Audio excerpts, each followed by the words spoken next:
Microfocus, creators of visual programming tools for software development, is pleased to provide major funding for the Computer Chronicles, the story of this continuing evolution.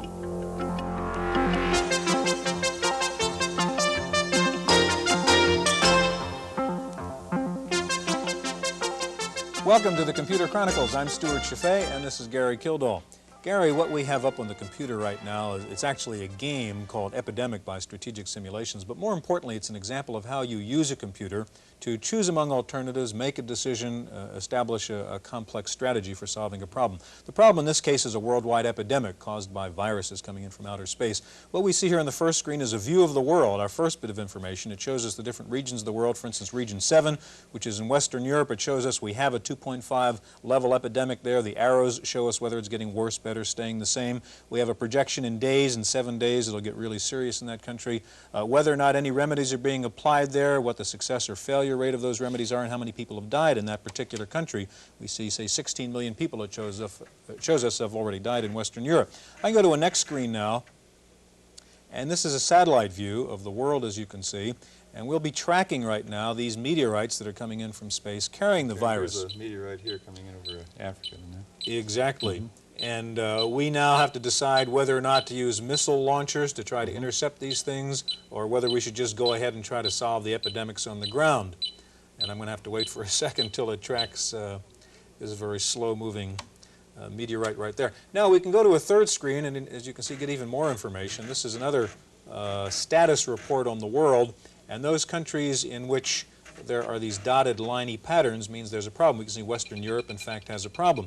So we can go inside Western Europe and get even more information about what's going on, and for the first time start to look at the choices we have, the decisions we have to make in terms of trying to attack this problem.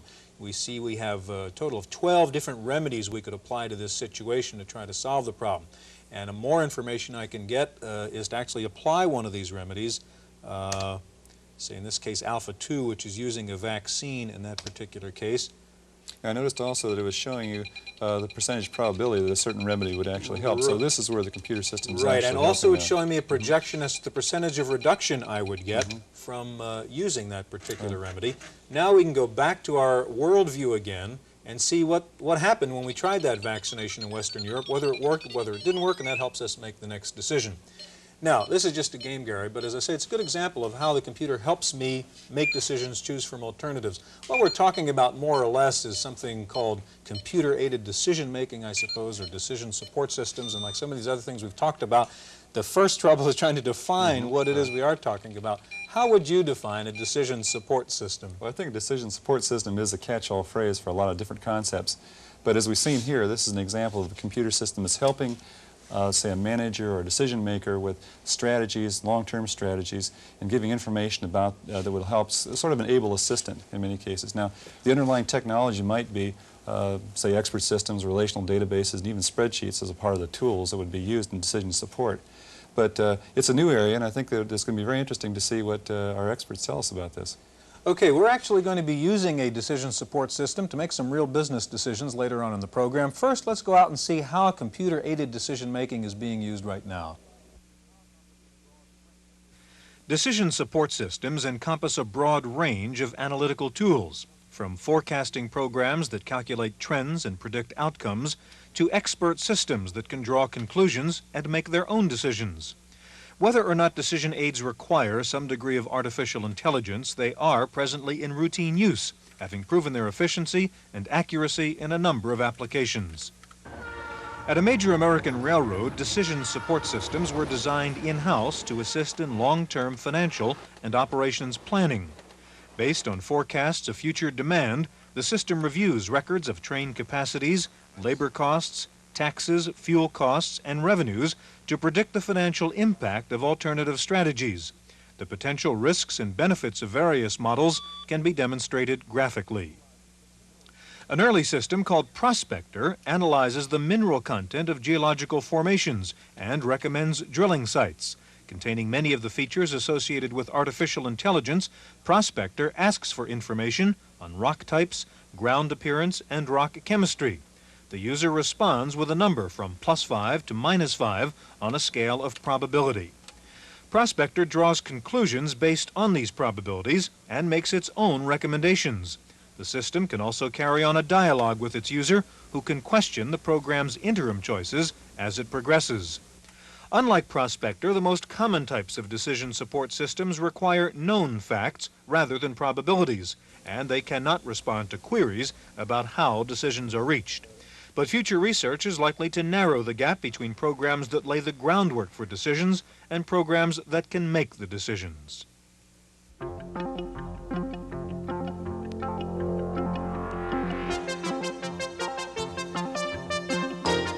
Joining us now is Mike Thoma. Mike is Vice President of Management Decision Systems of Boston, Massachusetts. And next to Mike is Steve Weil. Steve is Vice President with Intelligence of Menlo Park here in California. Gary? Steve, I guess the concept of a decision support system is a relatively new idea, at least a commercial application. Can you give us some idea of how decision support systems are actually used? Yeah. Well, we actually specialize in decision support systems that are sometimes called knowledge-based or expert systems that try to bring the actual judgment of an expert to the desktop of a manager or a business professional in the course of making a particular kind of decision. For example, we're working right now on a system that will help commercial lending officers at banks make decisions about small companies and their creditworthiness. So we'll actually try to capture the type of industry knowledge that a lender who had been lending for a long time to the restaurant business or some other business would bring in analyzing the financial statements and management experience of a restaurateur in deciding whether or not they're worthy for a loan that they're applying for. Mike, does a decision support system have to be the expert system like Steve is describing? No. Decision support systems don't need to be an expert system like Steve is deciding. I've related a lot of times when people have asked me that question, a story that happened with my father, who's 78, a consultant. I said, Dad, I'd like you to sell you a decision support system. He said, I don't need a decision support system. I make the decisions. You give me an alternative evaluation system, I'm interested, but otherwise, forget it. So I think that the requirement of adding on an expert system is like hiring a consultant, and a decision support system can be used as a very well-trained assistant who's going to carry out the analysis that I direct. And it provides you with a lot of high-level information as a result of that. It'll provide me with a lot of high-level information and analyses and maybe, hopefully, even more questions. Is interactivity a key element of a decision support system? I mean, does the system have to respond uniquely to the questioner? My own feeling is that the decision support systems really do have to be interactive. And the reason is that you're in a decision-making process, and it's very close to an innovation process, which is you have an idea, you'd like some feedback. And to operate in a non-interactive mode would be to say, gee, I've had an idea, what do you think about it? Send it through the mail. 13 weeks later, you get an answer, no. I forgot what I said, I forgot what the information was, and I haven't been able to do it. So it's interactivity and responsiveness to an idea that generates another one. So this is typically going to be then connected to a larger computer system where there's some sort of a database that gives you the facts and figures that you're going to try to put together then. You certainly want to be operating in an interactive environment, and I think and you certainly want to be connected to a computer, whether it's big or not. I think it really depends on the problem. Right. Steve, do your systems depend on a mainframe, in fact? Yes, the systems we're initially developing will depend on a mainframe, though given the direction that personal computers are going these days, I expect that within a few years, at most, our systems will in fact run on future personal computers. On this element, by the way, of interactivity, we are so concerned about that that we have spent a lot of time ensuring that our systems provide full explanation of how they came to the conclusions they came to. We think that managers and professionals do not have the ability to point at the computer and say, the computer told me to make that loan, now it's too bad that the company went bust or whatever. We think that really our products have to work as a staff assistant in the same way that a good staff assistant would explain how they came to a conclusion. They need to give full explanation of their reasoning. Mike, you have your company's system up here, and the hypothetical we're creating here is, suppose the Computer Chronicles show would like to buy a software company, okay, and we want to use your system to help us make that decision. And we initially, I think, identified, 62 software companies that were out there. Now, how would you use this system to give me the information we needed to make that decision? Okay, what we have here is a database of Standard & Poor's CompuStat data in a product that we market called Express Easy Scan. And as you suggested, we've zeroed in on the software marketplace. We'll pick it up here and let's see what publicly held companies are going to show up that are in our 62 consideration set. So what again are you asking for now, Mike? Are we interested in seeing those companies Yes, right yes, now? Let's yes. just take a brief look at those 62 companies, which will just roll right through here. They're in any random order. They happen to be by the ticker symbol, so it would be like scanning through the San Francisco Chronicle or whatever through the pages at the back and saying, gee, these are the companies that happen to be in the software business. And my job right now is to zero in on those that I think are more interesting. And my first cut, now that I see that there's 62 and my decision isn't simple, I'd like some help in going a little farther. So one of the things that I'm interested in is to be able to say, I like a really high growth company. So I'd like to screen on a company a little bit farther, and so rather than just taking those 62 that are right there, I'd like to use some data that's in the database to help me with that. And so EasyScan is asking me which screening criteria do I want. I'm into growth, and I'd like growth greater than, let's say, 30% sales growth. Let's say it's over the,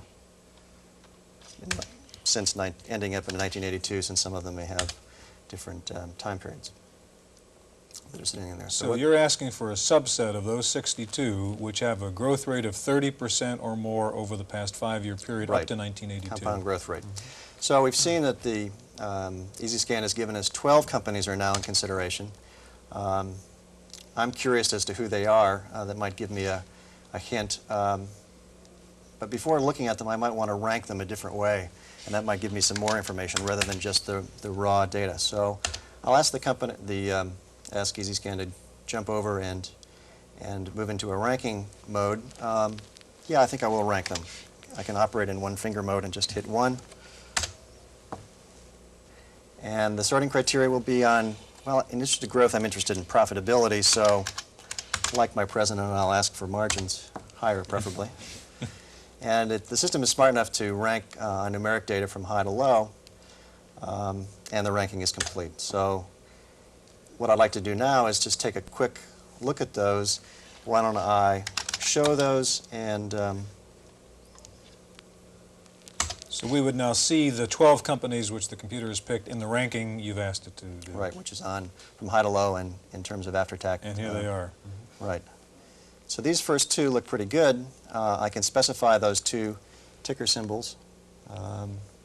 Or I can keep it, if I didn't want to see all of those, I could do it by attribute again, which is to just rank them and keep the... Okay, could we get to see a graphic comparison of the top 2 ranking companies? You'd like the number to keep is 2? You ask, we respond. No problem. All right. 2 companies are in consideration. So what I'd like to do now, I'm done with my ranking. I'd like to graph. For some of the people in the audience are interested in bars and venture capitalists. That's where they're found a lot. And how about the last 5 years? Okay, last 5 years. No problem. So. And it's putting together the graph right now? Right. So it's back there thinking away. And preparing a graph on those 2 companies, which I've promptly forgotten. Selecting out the last 5 years. It asked me if I want to save this for later on. I said, no, let's move right ahead. And this is operating over a fairly low-speed line. If you were plugged into your own computer, it would be a little bit faster. Okay, you are plugged into your company's mainframe somewhere else right. right It's now. going through a public network at 1200 baud. I happen to operate at 4000 in my office, or the one I'm plugged into, the little local machine that we have, it's 96. And there we are. So the decision is yours. Okay. Now, assuming we want to go ahead and negotiate with one of these 2 companies to acquire them, we'd want to develop a kind of negotiating strategy. Well, that gets to our next decision support system we'll be looking at in just a moment.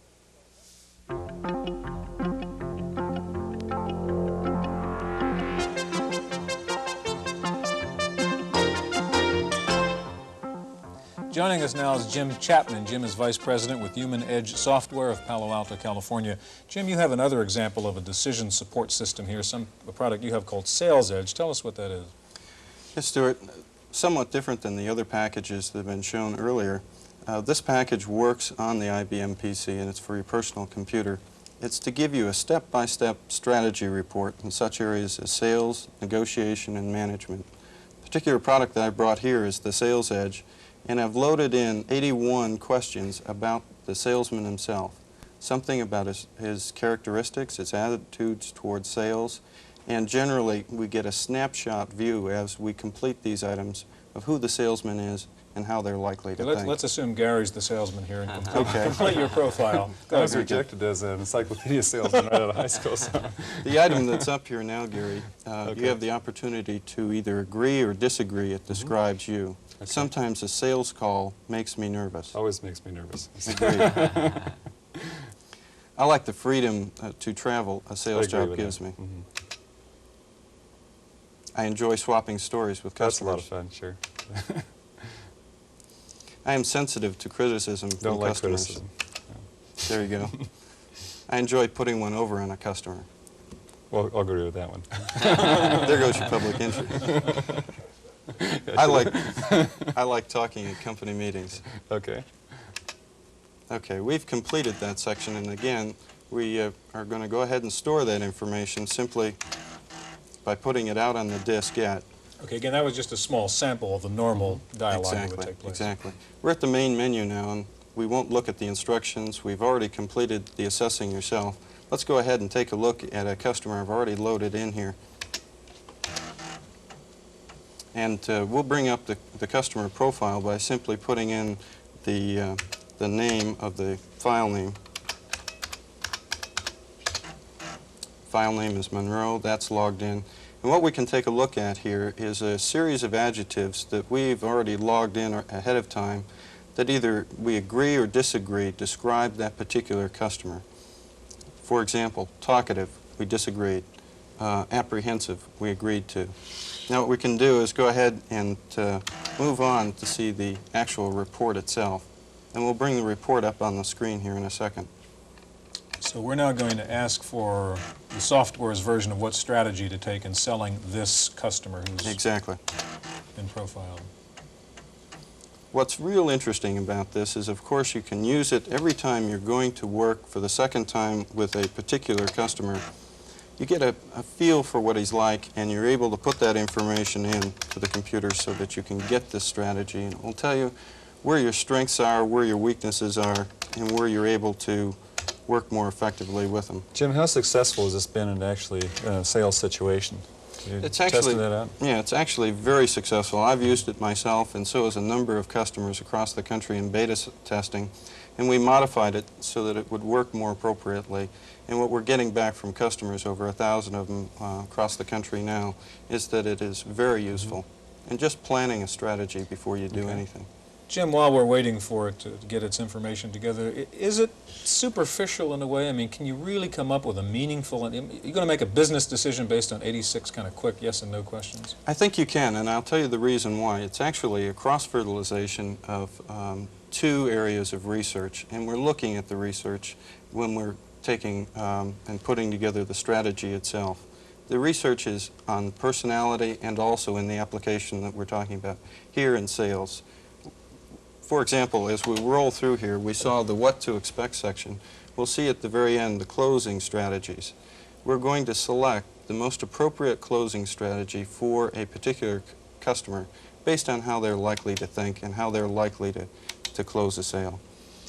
I noticed that in the report that this goes back to Steve's comment earlier that the program does make doesn't analyze the situation, tells you why it's making certain recommendations, and I think that this is probably the important part. You can take that for what it's worth. Yes. It would be very hard for me to trust, say, a program that was on a diskette to make a decision about the way my business would go. Yeah, it's important to note that there are multiple diskettes. For example, this particular report is asking for another diskette to complete the report. Why don't you put that in now, and maybe we'll have time to just see what those closing strategies were. While we're waiting for that, Steve, maybe I can get you back in here.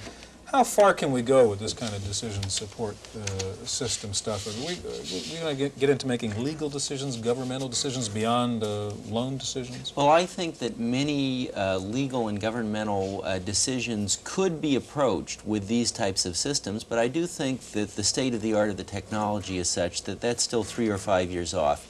If you look at the kind of events that influence the sovereign heads of governments, or the kind of changes that happen in the law, these are quite a bit more difficult to model than lending decisions. Is there a danger that, say, at some point in the evolution of decision-making programs like this, that people would tend to rely on them?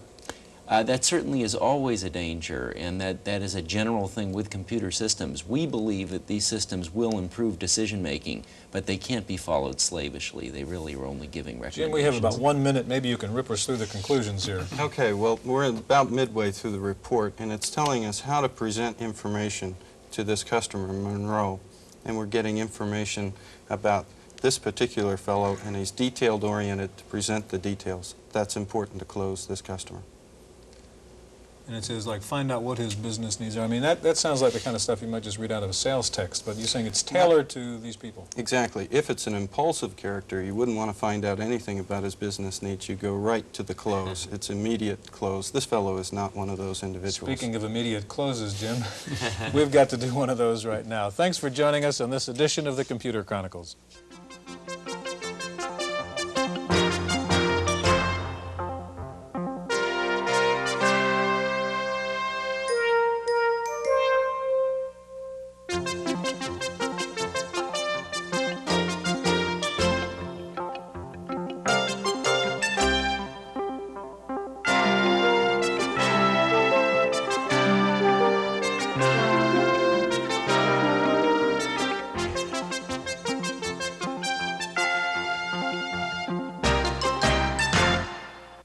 Microfocus, creators of visual programming tools for software development, is pleased to provide major funding for the Computer Chronicles, the story of this continuing evolution.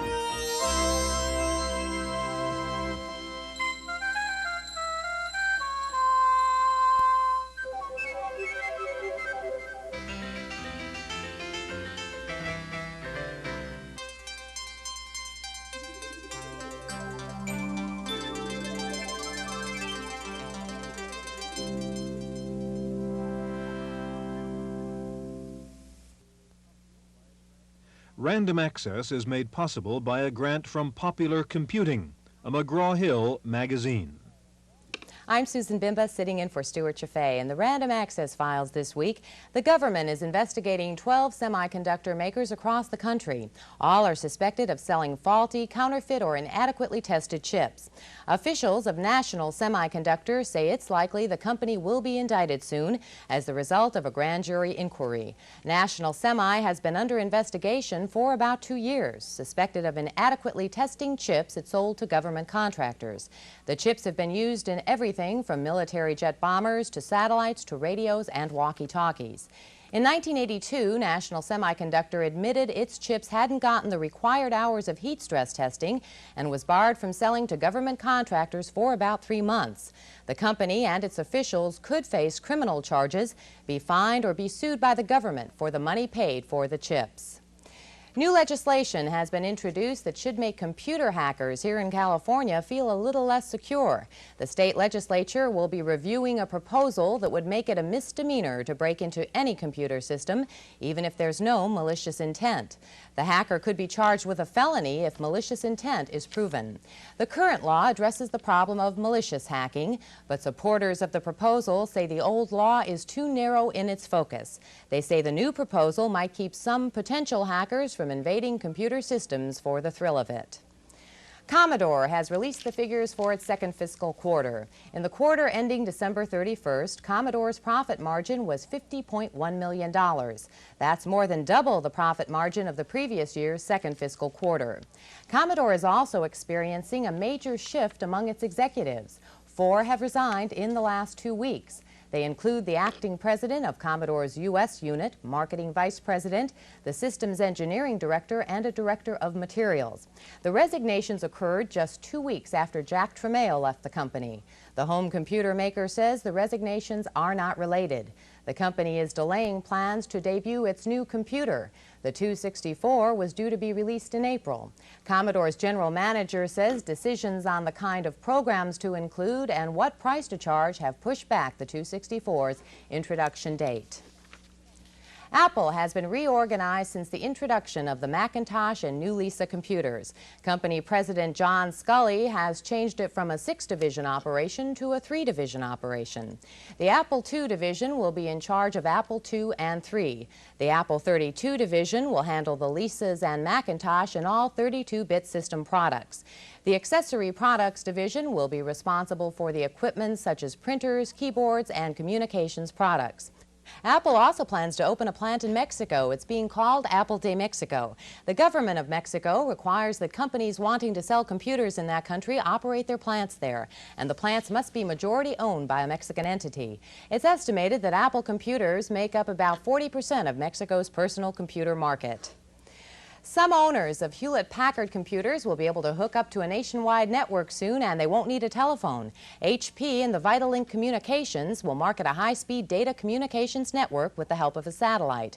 That's good for HP and Vitalink, but may cut into some of IBM and AT&T's business. 400 workers of the Storage Technology Corporation got the news that they were being laid off. They were called into the cafeteria of the Santa Clara plant Friday afternoon and told they had to be out of the building in about 2 hours. Storage Tech was working on a large IBM-compatible mainframe computer. During 1981 and 82, business was brisk for the company, but when 1983 began, so did a steady decline in Storage Tech sales. So the Colorado-based company decided to close the Santa Clara operation and get what it called a substantial write-off. Approximately 100 employees will be held over so the company can make use of the chip technology it's developed in the Silicon Valley. Well, if you've joined the chorus that's saying video games are a thing of the past, you may have to change your tune soon. And the praises you're singing might be about computer games. As people are becoming more computer-oriented, they are more willing to relax with them. And what better way to break up the monotony of working at a computer than by plugging in your favorite entertainment software and playing a while? Several Silicon Valley companies have switched from video games to computer games and say business is booming. But both video and computer game enthusiasts say they can coexist and make a profit at the same time. That's it for this week's Random Access File. Stewart Cheifet will be back next week. I'm Susan Bimba. Random Access is made possible by a grant from Popular Computing, a McGraw-Hill magazine.